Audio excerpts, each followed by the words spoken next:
인사하겠습니다. 샬롬. 샬롬. 여호와 샬롬의 하나님이 가정 가운데 있길 원합니다.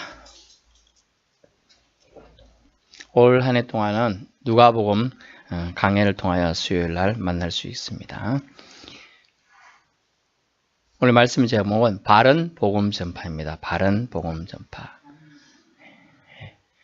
예전에 저희가 초등학교 다닐 때 바른 생활이라는 과목이 있었잖아요. 도덕. 참 그때 품행이 방정하고 이러면서 상장을 받고 주고 했던 기억이 나는데, 바른 생활. 기독인이, 저 크리스찬이 가장 바른 생활은 뭘까요? 가장 바른 생활은 주님 말씀대로 사는 게 가장 바른 생활이죠. 주님 말씀대로 사는 거. 그러면 주님 말씀이 무엇인가가 중요한데, 그것을 모르면서 우리가 예수 믿는다 하면 사실은 헛똑똑이가 될 가능성이 높아요. 그래서 예수 그리스도가 이 땅에 오셨는데 육신을 입고 왔잖아요. 그걸 성육신 사건, 인카네이션을 합니다. 그런데 그 사건을 부인하는 사람들이 있었어요. 그것이 예수님은 신이지 인간이 아니야, 이렇게 말하면 영지주의라 그래요. 그래, 이단들이에요. 그런 것들, 그런 사상을 주장하는 사람들, 다 이단의 세력들이죠. 그런 것에 대한 지식이 없는 사람들은 그런가? 이렇게 생각돼요. 그럼 그 길을 쫓아가요. 예수님은 신이니까 고통은 당연히 없었겠죠. 십자가에서도 신이니까, 이렇게 생각하면서 그렇게 들으니까 또 그게 맞는 것 같아요. 그러다 보니까 사람들이 혹해서 믿는 자들이 많이 이단으로 넘어가는 일도 생기나요. 그래서 우리가 신자들이 바른 생활 중에 중요한 것이 뭐냐면 바른 지식이 있어야 돼요. 바른 지식. 하나님 안에서 바른 지식은 어디에 있습니까? 성경만 알려주셨어요. 계시의 말씀, 성경. 계시란 말은 원래 리빌레이션이 한다는데요. 영어로는 리빌레이션, 뭐냐면 누설했다. 우리가 어떤 비밀을 감추어뒀는데 포장지를 싹 벗겨야 그 포장지 안에 뭐가 들은지 알잖아요. 우리가 선물 교환할 때 막 흔들어 보면 뭐 들었을까 궁금해 하는데 싹 열어봐야 돼, 포장지를. 그래야지 그 안에 뭐 들은가 하는데, 리빌레이션, 계시의 말씀, 하나님이 누구신가, 하나님이 어떠한 사랑으로 우리에게 오셨는가를 알려주는 책이 이 성경 말씀이에요. 그래서 성경이 그래서 귀중한 거지, 이것이 만약 그런 것에 대한 생각 없이 본다면 이건 뭡니까? 신주딴지 되는 거야. 신주딴지하고 똑같아. 귀신을 섬기는 거하고 똑같아. 또 어떤 사람은 잠 안 와서 성경 보면 잠이 잘 온다 해서 베개 하고 자는데, 베개 안 해요 싶으시구나. 성경 베개가 아니고 신주딴지도 아니에요. 성경 말씀은 하나님의 말씀을 기록해 두고 그것을 하나님을 찾는 자들에게 알려주는 리빌레이션, 계시의 말씀 열어주셨어요. 내가 하나님을 너들이 아는 유일한 방법 이거다라고 알려주신 겁니다. 그래서 우리는 사실대로 신앙생활을 해야 된다는 것이죠. 오늘 내용이 뭐냐면, 첫 번째, 바른 복음 전파를 위해서 필요한 것이 뭐냐, 일어난 사실을 전해야 한다는 거예요. 일어난 사실을 전해야 돼요. 성경 말씀이 사실로 믿어지십니까? 아멘. 믿어지는 분들은 그 믿어지는 게 은혜예요. 사실은 아무리 신앙생활을 오래 했고, 좀 전에 오다가 이게 모태신앙인지 여쭤보셨는데, 모태신앙인지 뭐 아무리 심지어 여러분 목사님이라도 신학교 교수님이라도 말씀을 지식으로만 받아들이면 믿음이 안 생겨요. 근데 좀 전에 제가 질문 드릴 때 아멘이라고 했는 분들은 받아들여지는 거예요. 받아들여진다는 것은, 여러분이 사실 좀 어려운 얘기입니다만 엄격하게 말씀드리면, 믿음은 자신이 소유한 거로 생각하는데 큰 오산이에요. 믿음은 하나님이 주셔야지 되는 겁니다. 여러분이 갖고 있는 믿음은 천금보다 더 귀한 보화처럼 주님이 주셨다는 거예요. 아멘. 그래서 주님이 주신 이 말씀, 믿음, 이 믿음은 뭘로 바꿀 수가 없는 거예요. 금보다 더 귀한 믿음이라 그러잖아요. 그러므로 우리는 이 믿음이 뭐냐면, 사실을 바탕으로 했을 때, 주춧돌 위에 딱 세워졌을 때, 반석 위에 세워졌을 때 집이 튼튼한 것과 같은 거예요. 탕류가 몰아치고 폭풍 밀어쳐도 주춧돌 위에 섰을 때는 흔들리지 않는 것처럼, 우리가 사실을 근거로 한 기독교, 사실을 근거한 믿음이 섰을 때 우리의 신앙이 공고하고 천국 올라가는 계단이 빠뜨리지 않고 한 개씩 올라갈 수 있는 거가 되는 겁니다. 그러므로 우리는 오늘 본문 말씀 속에 1절에 보면 사실에 대하여 이렇게 돼 있잖아요. 사실에 대하여. 사실대로 전해야 된다는 거예요. 일어난 사실을 전하는 게 중요해요. 그래서 기독교인이 예수 믿는다고 하면서 사실은 안전하고 다른 얘기만 전해. 나 예수 믿었더니 복을 받았다. 틀린 얘기는 아닙니다만 예수 믿었다고 복을 받았다. 그럼 예수 믿었는데 복을 그분들 개념으로 하면 복을 못 받고 좀 못 살고 어렵고 뭐 이러면 그게 잘못된 건가요? 아니에요. 예수 믿어도 복 받을 수 있고 예수 믿어도 그들 개념으로 복 못 받고 아플 수도 있고 심지어 가다가 길 가다 넘어질 수도 있고 사고 날 수도 있고 하는 겁니다. 예수 믿어도 그래요. 그런데 그걸 기준으로 삼으면 안 된다는 거예요. 잘못된 거예요. 그 기준이. 분명한 사실은 주님이 우리에게 제시해주고 알려주신 사실에 근거해서 신앙생활을 하여야 한다는 겁니다. 그리고 좋은 소식이 우리 뭡니까? 그걸 한자로 복음이라 그래요. 헬라어로 유앙겔리온이라는 단어를 쓰는데 복음이 좋은 소식이에요. 여러분 좋은 소식 누구한테 알려주고 싶어요? 어머니들 같으면 제일 사랑하는 사람한테 알려주고 싶잖아요. 저 같으면 제가 만약 시험을 딱 쳤는데 붙었어요. 제가 좀 부끄럽지만 제가 운전면허 시험을 15년 만에 합격했어요. TV 나올 사건이잖아요. 15년 동안 이게 스트레스 받고 있었어요. 20살에 했다가 안 되고 시간이 없어가지고 제가 35살에 처음 다시 땄습니다. 그런데 그런 사실들이 있으면 스트레스로 작용하잖아요. 그런데 그것에 대해서 따고 나서 제일 먼저 누가 보고 싶으냐? 사랑하는 사람이 보고 싶죠. 나 이제 해냈다. 드디어 한 개 했다. 국가자격증 하나 생겼다. 이렇게 자랑하고 싶은 거잖아요.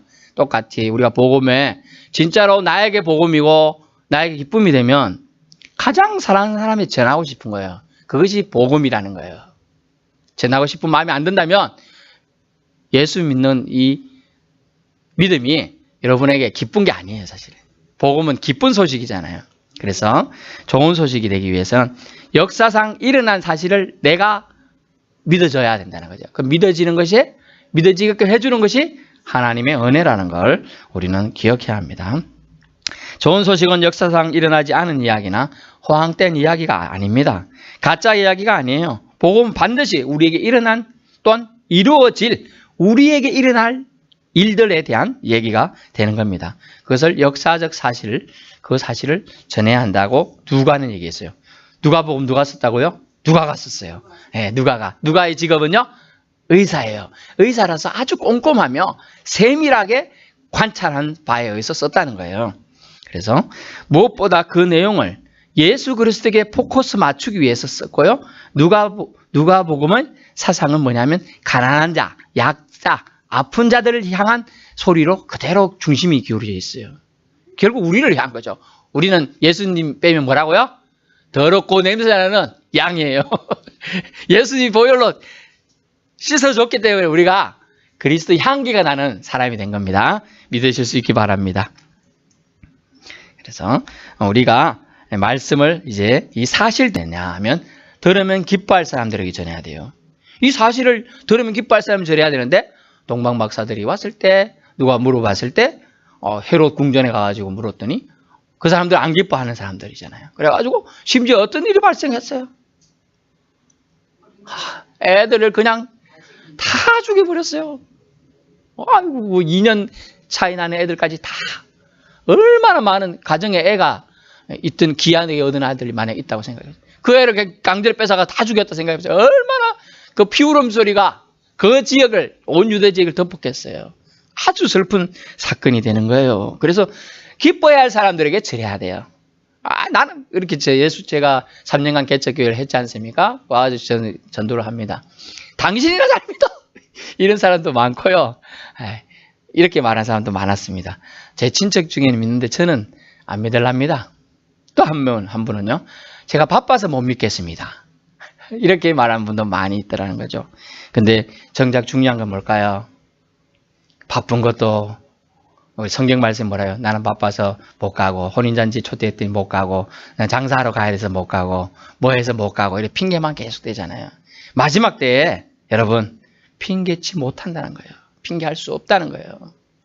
마지막 때에 주님이 오셔가지고 심판주로 오셔가지고 너 어떻게 살다 보자 딱 이렇게 하고 있는데 제가 장사하는 바람에 예배 못 드렸습니다. 일하러 가는 바람에 못 드렸습니다. 이 얘기를 어떻게 할 겁니까? 할 수 없다는 거예요. 그때서는 주님이 뭐라고 한다고요? 주님, 내가 주님 때문에 못 먹고요. 심지어 헌금도 많이 하고 봉사도 많이 했습니다. 나 너 모른다. 이렇게 한다는 거예요. 안면 몰수한다는 거예요. 그 말씀을 저는 읽고 묵상했을 때 슬프더라고요. 마냥 제가요. 이제 앞으로 뭐 얼마 살지 알 수 없지만은 몇십 년 더 목회한다고 가정할 때 그렇게 해다가 하나님 앞에 갔는데 주님이 너 모른다. 이렇게 하면 얼마나 그렇겠습니까? 그렇지 않기 위해서 우리는 사실을 근거로 해서 믿음 생활을 해야 하고 사실을 근거해서 기뻐할 사람들에게 복음을 전하는 먼저 믿은 우리가 나눠주는 거 복음 나눠주는 게 얼마나 좋겠습니까? 그걸 하나님이 가장 기뻐하신다는 걸 오늘 누가복음에서는 첫 번째 말해주고 있다는 겁니다. 그래서 동방박사들, 목동들, 심지어 안나, 시몬 이런 사람들에게 제일 먼저 복음이 전해지는 겁니다. 기뻐할 자들에게. 두 번째 사실은 뭐냐면 바른 복음 전파. 두 번째는 들은 대로 전해야 된다. 2절 나오죠. 처음부터 목격자와 말씀이 일꾼된 자들이 전하여준 그대로 내력을 저술하려고 붓을 든 사람이 많았다. 오늘날 말하면 볼펜을 들었다 얘기해요. 이때는 볼펜이라는 게 없잖아요. 그렇게 붓으로 씁니다. 붓으로. 우리나라에 아주 경필이나 아주 잘 쓰는 사람은 종이 한 장에 보면 아주 작게 쫙 써서 앉아요. 그냥 이 바울도 그렇고 누가도 그렇지만 그렇게 작게 글씨 쓸 수 없었어요. 종이는 파피루스라는 종이 껍질 같은 건 종이가 있습니다.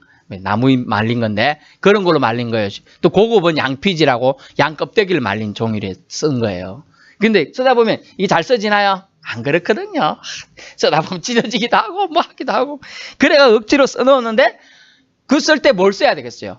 엑기스 써야 돼. 쓸데없는 얘기 쓰면 종이가 검사 다 따라서 쓰지도 못해요. 두 줄도 못 써 끝나는 거예요. 우리 제일 처음에 글 배울 때 개발 세발 배우듯이 막 쓰면 자기 이름만 써도 끝나잖아요. 종이 한 장이. 금방 끝나거든요. 이게 저도 초등학교 때 학교도 가서 처음 한글 배웠는데 이걸 뭐 이름 쓰면 종이 한 장이 금방 다 차고 그 다음 넘어가야 되는데 그때 종이 질이 나빴잖아요. 조금만 쓰면 찢어져요 또. 그래서 칠해가지고 막 썼던 기억이 나는데 그런 생각을 해봅니다. 들은 대로 전해야 됩니다. 전해준 그대로. 이게 뭐냐면 가감 첨삭을 하지 않아야 된다. 더하기 하지 않아야 돼요. 빼기 안 됩니다. 주님께서 말씀하시기를 이 기록된 말씀 외에 전하는 자는 어떻게 해요? 저주를 받을지어다. 그래서 저주. 성경에는 가급적 저주하는 말이 없지만 예수님께서는 고라 자손들아 벳세다야 이러면서 저주를 받을 때라 막 말하고요. 또 예수님이 독사의 자식들아 막 이런 얘기들도 한 거예요. 물론 세례 요한도 했지만요. 이렇게 말을 하면서 저주 부분이 많이 나오진 않지만 하셨다는 거. 저주를 받을지어다. 그래서 전령이 있습니다. 어떤 소식을 전해야 될 전령은요. 사실만 전해야지 가가지고 자기 생각으로 아마 이길 것 같습니다. 이렇게 하면 안 되는 거예요. 이겨온 그 내용만 딱 전해야 되는 것처럼 똑같아 하는 거죠. 메신저가 뭡니까? 메신저가 전령이거든요. 천사들이 왔어요. 마리아에게 와가지고 은혜를 받은 자여 네가 잉태하여 아들 낳으니 임마누엘을 하라 막 이렇게 얘기해. 그 말만 전해야지. 마리아야 내가 누구인데 너 복 받았구나? 나도 못한 거 네가 받았네? 막 이렇게 얘기하면 안 되는 거예요. 시간이 전령의 역할이 뭐냐 하면 전달만 하는 거예요. 전달만. 똑같이 우리 가감천사하기 안 된다. 왜냐하면요. 성경을 이 가감천사가 되면 뭐가 되냐면 소설이 돼요. 소설. 역사서하고 소설의 차이가 뭐냐면 이 사실성이 있어요. 사실성. 사실에 근거했냐? 그러면 역사서가 되고요. 그것에 막 가감천사하고 막 넣으면 소설이 돼버리는 거죠. 그것은 안 겪었지만 겪은 자들의 이야기를 정확하게 그리고 그대로 전하기 위해 누가가 몸부림쳤습니다. 왜냐하면 누가는 예수님의 12제자에 속합니까? 안 속합니까? 안 속합니다. 안 속하기 때문에 몰라요. 내용을. 전해 들은 거예요. 이 사람 전해 들은 걸 그대로 전하기 때문에 사실에 근거하기 위해서 의사라 그랬잖아요. 의사들이 똑똑하지요. 제 아는 분 후배가 딸내미가 이번에 대학을 이제 붙었는데요. 서울대 수의학과하고 또 무슨데 의대를 붙었어요. 근데 서울대를 포기하고 의대를 택해서 가요. 의대를. 그만큼 의사가 가치는 높아요. 우리나라에서는. 제가 중국을 딱 한 번 가봤습니다.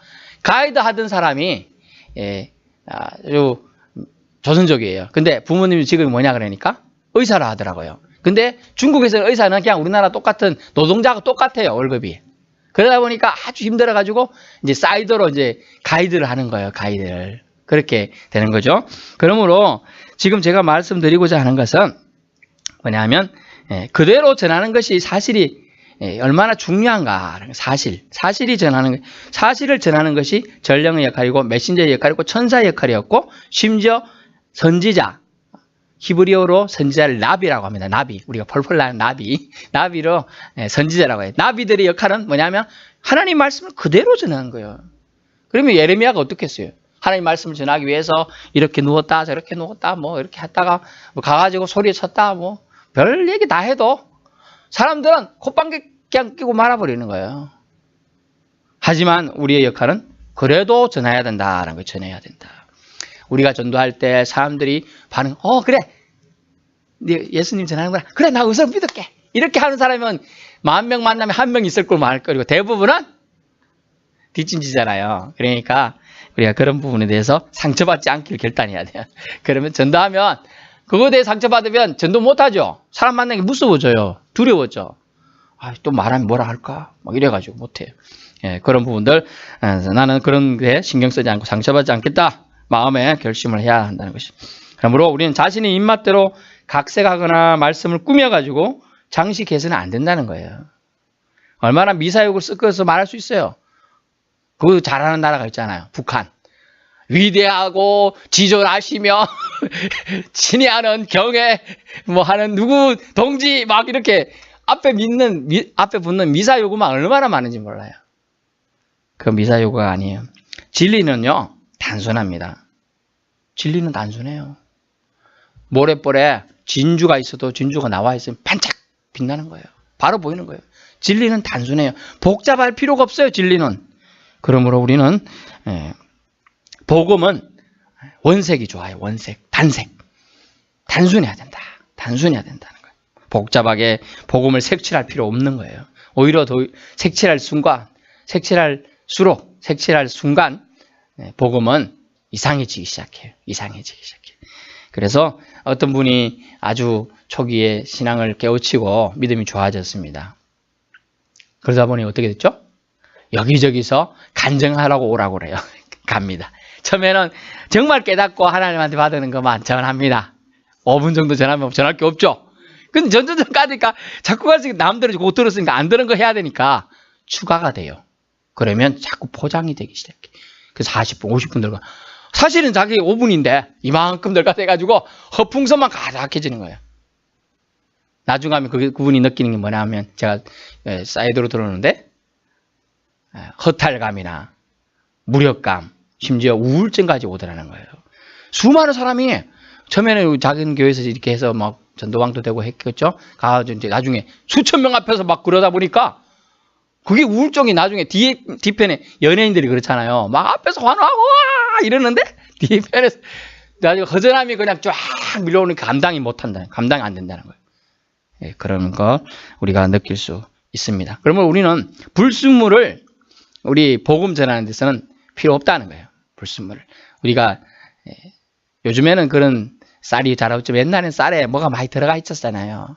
그래 복조리나 이런 걸로 막 걸러내고 했잖아요. 쌀 해가지고 밥을 지을 때 그러다가 거기 악 씹으면 막 이빨 아프다 이런 하는데 그런 것처럼 불순물을 우리는 우리 삶에서 제거해 나가야 되는데 그러려면 들은 대로 전해야 돼. 들은 대로 전해야 합니다. 그래서 퇴색되거나 다른 것에 의해 오염되는 것을 막을 수 있는 거예요. 그래야만 막을 수가 있어요. 그래야만. 불순물은 가려져야 합니다. 여러분 옛날에 지금은 하는지 잘 모르겠습니다만은 허참 선생님이 한 그 가족 오락관 보신 적 있어요? 가족 오락관에 보면 이렇게 마지막에 하는 게임이 있잖아요. 이렇게 헤드셋 딱 쓰고 4-5명이 있고 말을 막 이렇게 전달하는 거예요. 예수님 뭐 이렇게 전 처음에는 예수님이라고 했습니다. 그 나중에 가면 전혀 다른 말이 나오는 거죠. 이거 왜 그럽니까? 잘 못 들었기 때문에 그렇거든요. 잘 못 들었기 때문에 그런 것처럼 우리가 잘 들었고 잘 전달해야 돼요. 아다라고 어달라요. 제가 뭐 한 게 지금 말들을 막 하지만은 이게 잘못 들으면 다르게 전달될 수가 있어요. 그래서 그 말씀의 근정은 뭘로 합니까? 성경 말씀에 근거해서 합니다. 아, 오늘 말씀을 목사님 하시다가 조금 헷갈리게 했네? 다시 보는 거예요. 그 말씀이 맞나? 이거에 비춰보면 돼요. 사람은 실수할 수 있습니다. 그럼 말씀에 기록된 말씀은 실수가 없어요. 디모데후서에 뭐라고 나옵니까? 이 모든 말씀은 하나님의 감동으로 기록된 것으로 이렇게 우리가 믿고 받아야 될 줄로 믿습니다. 그러므로 말씀을 잘 전달하는 것, 들은 대로 전하는 것이 우리의 사명이라는 거죠. 누가도 그것을 사명으로 느꼈기 때문에 다른 모든 것을 제외하고 지금 이렇게 말하고 있습니다. 모든 일을 근원부터 자세히 미루어 살폈다. 막 사차시 조사했다는 거예요. 이것이 그런가? 정말 예수님이 하나님의 아들로 오셨느냐? 왜 오셨느냐? 당신과 나의 죄를 위해서 오셨다. 이것에 대한 면밀하게 조사해 본 결과 예수의 제자들이 전하는 그 내용하고 또 예수님이 부활승천하고 나중에 오신다는 그것에 대한 확실한 사실들을 조사해 보니까 너무나 확실하게 믿어진 거예요. 그러다 보니 이것을 데오빌러라는 각하라고 나온 거 봐서는 아마 이방인 중에서 개종한 사람인가 봅니다. 근데 이 사람이 아직 신앙이 옅으니까 그걸 확신하게 믿음을 심어주기 위해서 누가복음을 저술을 했어요. 그에게 전하는데 그것이 우리도 사실 히브리인들의 유대인들의 입장에서 보면 우리도 이방인이죠. 네, 그래서 우리에게 맞는 거예요. 맞고 또 우리가 또 약자고 뭐보다 힘이 없고 이러니까 더 우리 누가복음 위로가 되는 말씀으로 이제 1년 동안 우리에게 와닿을 텐데요. 그래서 잘 기억해야 합니다. 마지막으로 체험적인 근데 누가는 알을 전하기 위해서 체험적으로 느낀 걸 알기를 원했어요. 그래서 데오빌러 각에게 차례대로 써 보내는 것이 좋은 줄 알았다. 차례대로 써야 돼. 순서 뒤벅주벅 자기 생각하는 대로 막 이렇게 하는 게 아니라 차례대로. 누가는 의사였지만 예수님이 직접적인 제자는 아니었습니다. 그래서 근원부터 조사하고 꼼꼼히 살펴보고 종합적으로 판단하여 이렇게 저술했다는 겁니다. 자신이 체험한 지식을 이 복음 전파에 사용하는데요. 차례대로 써보내려고 하면 그것이 기승전결 뭐 이런 거 서론, 본론, 결론 이런 것이 정확해야 합니다. 어떤 시험을 보니까요. 서론, 본론, 결론 이것이 잘 돼 있는 사람을 고득점을 주더라고요. 그것도 근데 제가 이제 석사까지 공부를 했습니다만 석사할 때 보니까 대부분의 사람들은 서론, 본론 저는 본론이 중요하다고 생각했는데 논문 지도하시는 교수님이 그러시더라고요. 결론만 잘 쓰면 끝난다. 결론만 잘 쓰면 끝난다. 왜냐하면 결론에서 결정된다는 거야. 이 논문에 가치가 있는지 없는지라는 거죠. 우리의 결론은 뭡니까? 천국이거든요. 천국 가기 위해서 믿음 생활을 하는 거고 사실은 엄격히 말하면 하나님 우리를 구원해 주시고 구원해 주셨다고 약속해 주셨으니까 그것에 감사해서 사실은 믿음 생활을 하는 걸로 믿습니다. 그래야 됩니다. 사실은 아이고 하나님 제가 지금 표현이 어필가 있었는지 모르지만 천국 가기 위해서 믿음 생활 해야 되죠. 이것도 맞아요. 그런데 엄격히는 그렇다는 거예요. 먼저 우리를 구속해 주셨고 구원해 주셨기 때문에 우리는 감사해서 믿음 생활 한다는 거예요. 이게 더 크리스찬으로서 바른 자세가 되겠습니다. 그런 바른 자세를 가진 사람이 바른 복음을 전파할 수 있다는 겁니다. 결론입니다. 효과적인 복음 전파는 객관적인 사실에 근거해야 되고요. 또 개인적인 체험이 더해지면 더욱더 효과적으로 전하지. 이런 전도를 잘하시는 한 명이 있었는데요. 제가 서울에 있을 때 이렇게 전도하더라고요. 우리 교회 한번 와봐. 아무 개 누구야? 이렇게 와봐. 우리 교회 참 와봐. 왜? 참 믿으니까 너무 좋아. 근데 그 다음에 막 이렇게 자기가 겪은 거 내가 이렇게 기도했더니 하나님이 들어주셨다. 또 우리 아들들이 잘 풀리더라. 뭐 이런 얘기를 하면 이게 신빙성이 있잖아요. 더욱더 와닿는 거예요. 그런데 또 한 명도 전도를 하는데 이렇게 우리 교회 와봐. 근데 왜? 너 왜 예수 믿어? 이러니까 답을 못해요. 그럼 전도가 되겠어요? 안 돼요. 왜 믿는지를 모르는 거야. 왜 믿는지를. 그냥 이제 가는 거예요. 그러면 안 된다는 거예요. 뭐냐면 영혼을 변화시키는 파급력 있는 바른 복음 전파는 우리가 객관적인 사실인 이 성경 말씀에 근거해서 이것을 진리로 받아들여야 돼요. 내가 성경 말씀을 진리로 받아들이지 않는데 누가 믿겠습니까? 이게 사실로 믿어진 사람들은 이걸 전하고 도서벽지에도 가서 복음 전합니다. 그런데 사실을 안 받아든 사람 절대 안 갑니다. 갈 수가 없어요. 진리가 아닌데요. 가짜인데요. 사실이냐 아니냐 그 차이죠. 그래서 우리는 영혼을 병안화시킬 수 있는 충분한 능력을 예수 그리스도께서 부활승천하시면서 말씀하신 거예요. 내가 너에게 능력을 나보다 더 큰 능력을 너에게 주리라 라고 말했어요. 능력을 주리라. 너희가 내 이름으로 구하면 무엇이든지 구하면 내가 시행하리라. 아멘. 그러므로 여러분이 예수님으로 뭘 구해보세요. 아직 못 받았습니까? 구해보세요. 구해보시면 준다는 거예요. 구하지 않기 때문에 못 받는 거예요. 주님은 남미 어느 지역의 원주민들은 기도하면 100% 응답받는데요. 대부분이 기우제 지내고 막 이러잖아요. 우리나라도 그러고 비 안 오면 심지어 옛날 조선시대는 왕의 덕이 후덕하지 못해서 비가 안 온다. 그래서 왕을 심지어 하야시키기까지 했는데 왜 그들은 하냐면 비가 내릴 때까지 기우제를 지낸대. 비가 내릴 때까지 뭐 하루 이틀 100일 심지어 200일까지도 기울제를 지내고 기도한다는 거예요. 그렇게 안 들어줄 수가 없는 거지. 이상하다. 들어준 건지 거기에 온 건지 그렇게 생각하잖아요. 그렇다는 거예요. 끝까지 끈질긴 그 기도의 힘이 있어야 된다는 거예요. 우리도. 심지어 원주민들 모르는 사람도 그러는데 우리는 신을 알고 있고 하나님을 믿고 있고 예수 그리스도의 보혈의 강력한 힘을 알고 있는 사람들이니까 당연히 우리도 그런 모습들이 우리 삶 속에서 나타나야 한다는 겁니다. 그러므로 우리는 사실만 전합시다. 전해들은 사실만 전해야 됩니다. 성경에 기록된 그대로 여기에 하나님께서 우리 각자에게 주신 은혜, 체험을 가지고 확신에 차서 전해야 한다는 거죠. 그렇다면 우리는 바른 복음 전파를 하는 바른 신앙생활을 하는 주님의 사람들이 된다는 것입니다. 저와 여러분 올 한 해 동안 바른 복음 전파를 위해 바른 신앙에 근거해서 믿음 생활을 할 수 있기를 예수님으로 축원합니다.